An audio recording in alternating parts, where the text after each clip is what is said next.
Assalamualaikum warahmatullahi wabarakatuh. Perkenalkan, nama saya Novita Rizky Ilahi. Saya dari UPBJ Padang dengan NIM 856295734. Di sini saya akan menjelaskan tentang tugas filsafat ilmu yang kedua, yaitu filsafat ilmu mengawasi dan memperkuat ilmu pendidikan dengan menyediakan kerangka berpikir kritis, ontologis, epistemologis, dan aksiologis untuk memastikan pendidikan tetap ilmiah, relevan, dan bernilai.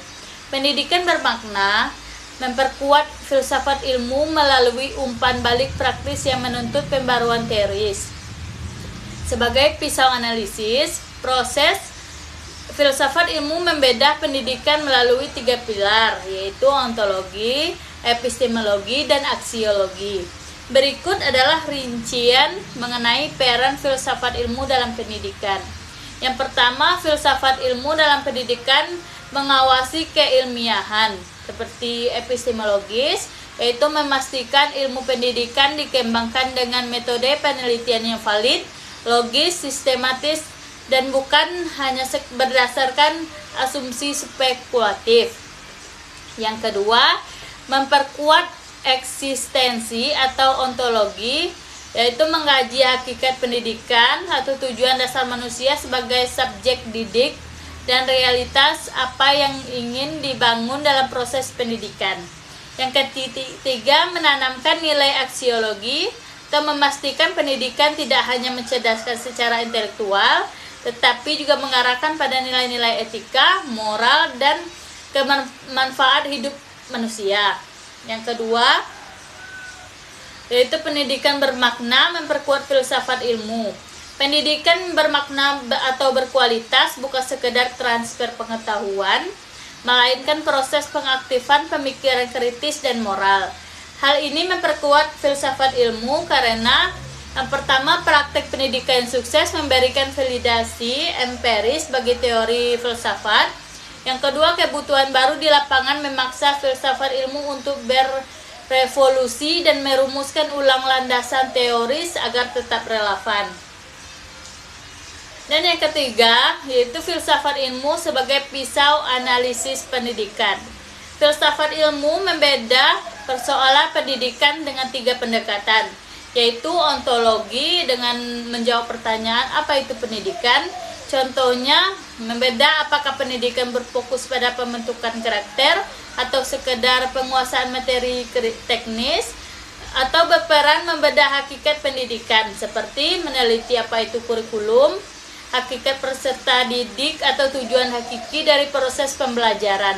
Misalnya menganalisis sebuah kurikulum, apakah ini benar-benar mencerminkan kebutuhan manusia seutuhnya atau cuma mengarahkan ke arah yang lain supaya berbeda, seperti itu.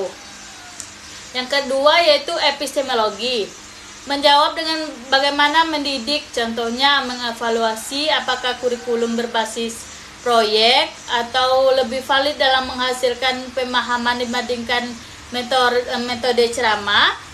Berperan meneliti cara atau metode perolehan pengetahuan seperti keabsahan metode pengajaran, validasi kurikulum, dan teknik evaluasi. Contohnya, mengevaluasi apakah metode online learning efektif untuk transfer pengetahuan dan pembentukan karakter atau lebih baik secara langsung, seperti itu.